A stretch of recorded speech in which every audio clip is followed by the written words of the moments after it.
इस वीडियो में हम एक्सरसाइज 8.2 के क्वेश्चन नंबर 2 को सॉल्व करेंगे। साथ ही वीडियो के लास्ट में मैं आपसे एक क्वेश्चन पूछूंगी जिसका आंसर आपको मुझे कमेंट करके देना है। उस क्वेश्चन का आंसर भी इसी क्वेश्चन के सॉल्यूशन में है।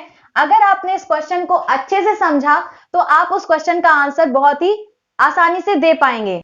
और वो क्वेश्चन इतना इंपॉर्टेंट है कि अगर आप उसका आंसर नहीं दे पाए मतलब आप इस क्वेश्चन को सॉल्व नहीं कर सकते हैं। तो क्वेश्चन को ध्यान से समझिएगा। क्वेश्चन है आपका ABCD एक समचतुर्भुज है। ABCD एक समचतुर्भुज है जिसमें P, Q, R और S क्रमशः भुजाओं AB, BC, CD और DA के मध्य बिंदु हैं। दर्शाइए कि PQRS एक आयत है। तो हम जानते हैं कि आयत एक ऐसा समांतर चतुर्भुज होता है जिसका एक कोण 90 अंश का होता है। तो अगर हम PQRS को आयत सिद्ध करना चाहते हैं तो इसके लिए हमें यहां पर दो चीजों को सिद्ध करना होगा। पहला, PQRS को हमें एक समांतर चतुर्भुज दिखाना होगा। दूसरा, इसका कोई भी एक कोण 90 अंश का दिखाना होगा।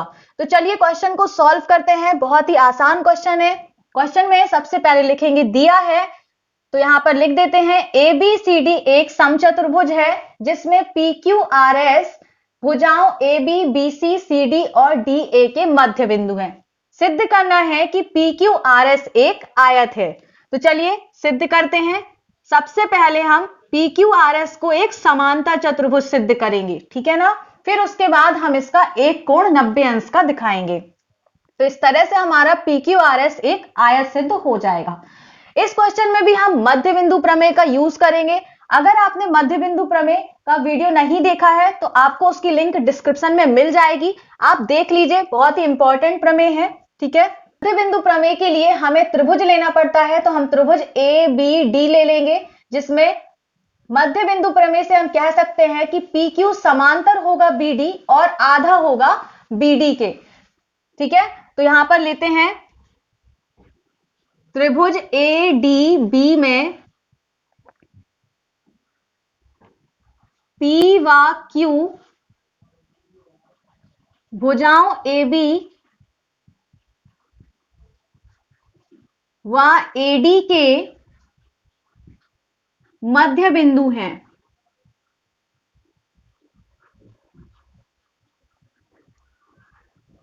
तो मध्य बिंदु प्रमेय से क्या हो जाएगा, PQ समांतर हो जाएगा BD और PQ आधा हो जाएगा BD। यहां लिख देंगे मध्य बिंदु प्रमेय से।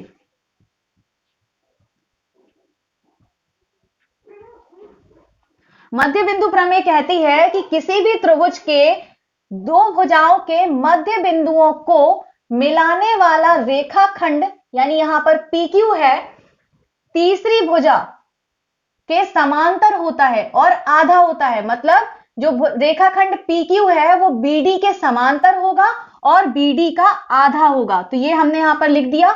इसको हम समीकरण 1 मान लेंगे। अब हम यहां पर दूसरा त्रिभुज लेंगे BCD, ठीक है। ये वाला त्रिभुज ले लेंगे BCD और इसमें भी हम मध्य बिंदु प्रमेय लगा देंगे क्योंकि S और R हमें मध्य बिंदु दिए गए हैं, ठीक है। तो यहां पर ले लेंगे त्रिभुज BCD में S व R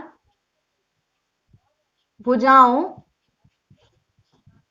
CD व DA के मध्य बिंदु हैं।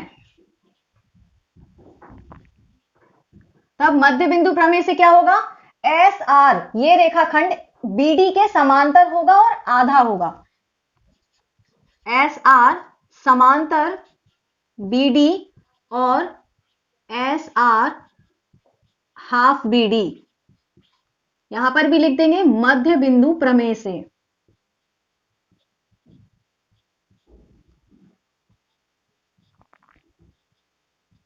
इसको मान लेंगे समीकरण नंबर 2। अब समीकरण 1 और 2 से आप देखिए, यहां पर BD समांतर है PQ और BD समांतर है SR। अगर एक पक्ष बराबर है तो दूसरा पक्ष भी हम बराबर कर सकते हैं। मतलब हम कह सकते हैं समीकरण 1 व 2 से PQ समांतर होगा SR के। ठीक है, अगर एक पक्ष हमारा समांतर है तो दूसरा पक्ष भी समांतर हो जाएगा।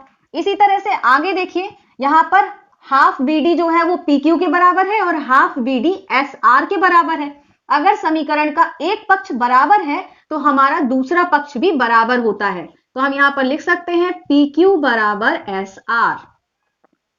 तो देखिए यहां पर हमने क्या सिद्ध कर दिया, PQ समांतर SR, PQ समांतर SR, इन दोनों भुजाओं को हमने समांतर दिखा दिया और बराबर दिखा दिया। तो ये बन जाएगा हमारा एक समांतर चतुर्भुज। ठीक है, तो हम यहां पर लिख सकते हैं कि PQRS एक समांतर चतुर्भुज है।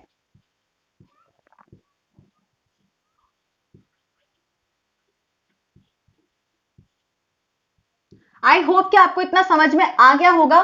समांतर चतुर्भुज क्या होता है, ऐसा चतुर्भुज जिसकी सम्मुख भुजाओं का एक युग्म समांतर और बराबर होता है।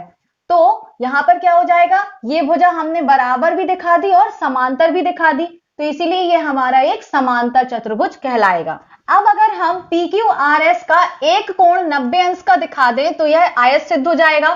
तो देखिए कैसे सिद्ध करेंगे, यहां पर ABCD एक सम चतुर्भुज दिया गया है, तो हम जानते हैं कि सम चतुर्भुज के विकर्ण एक दूसरे को 90 अंश पर काटते हैं। ठीक है, मतलब यहां पर हमारा 90 अंश का कोण बनेगा क्योंकि विकर्ण AC और विकर्ण BD एक दूसरे को 90 अंश पर काटेंगे। तो यहां पर अगर हम कोण P को 90 अंश का दिखा दें तो ये हमारा आयत सिद्ध हो जाएगा।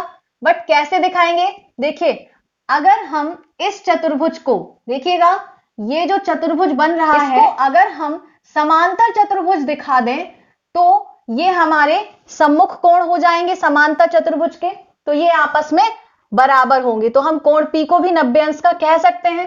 तो इसको समांतर चतुर्भुज कैसे दिखाएंगे, उससे पहले मैं यहां पर नाम दे देती हूं इसका, MNOP। अगर हम MNOP को एक समांतर चतुर्भुज दिखा दें तो फिर इसको हम 90 अंश का बता सकते हैं। तो देखिए कैसे बताएंगे, अभी हमने समीकरण 1 में सिद्ध किया कि PQ समांतर BD, PQ समांतर है BD। तो अगर इस तरह से दो भुजाएं समांतर हैं तो उनका जो पार्ट होगा, इतना भाग, वो भी समांतर होगा। ठीक है ना, तो इसीलिए यहां पर PM समांतर हो जाएगा हमारा ON के। तो देखिए यहां पर मैं कर रही हूं, अब समीकरण 1 से क्या है, PQ समांतर है BD, इसीलिए PM समांतर हो जाएगा ON। और अगर ये समांतर है तो समांतर चतुर्भुज बन जाएगा ये। तो हम यहां पर लिख सकते हैं कि MNOP एक समांतर चतुर्भुज है।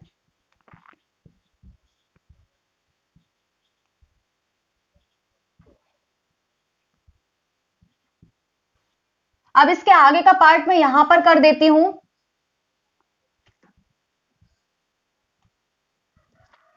अब देखिए अगर ये समांतर चतुर्भुज है तो कोण N बराबर कोण P हो जाएगा।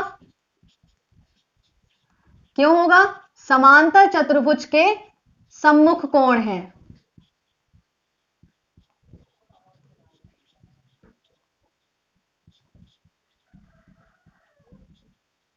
अब कोण N बराबर 90 अंश, ये क्यों है, क्योंकि समचतुर्भुज के विकर्ण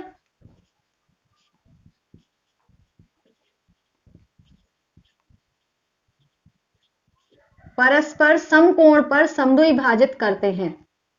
समकोण मतलब 90 अंश पर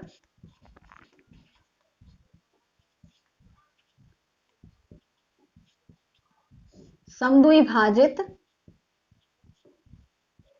करते हैं। तो अगर कोण N का मान 90 अंश है तो यहां पर रख सकते हैं, तो कोण P बराबर भी आ गया 90 अंश। तो हमने यहां पर क्या किया, PQRS को समांतर चतुर्भुज भी दिखाया और कोण P को 90 अंश का दिखा दिया। तो हम कह सकते हैं अतः PQRS एक आयत है। तो आई होप कि आपको ये क्वेश्चन अच्छे से समझ में आ गया होगा। अगर आपको इस क्वेश्चन में कोई भी डाउट है तो आप मुझसे कमेंट सेक्शन में पूछ सकते हैं। और अब मैं वो क्वेश्चन पूछूंगी आपसे जिसका आंसर आपको मुझे कमेंट करके देना है।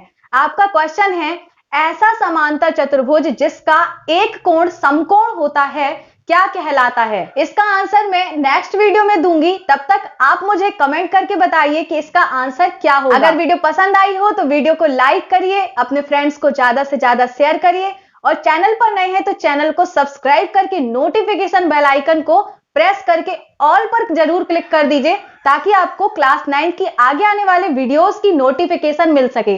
तो मिलते हैं नेक्स्ट वीडियो में। Thanks for watching this video.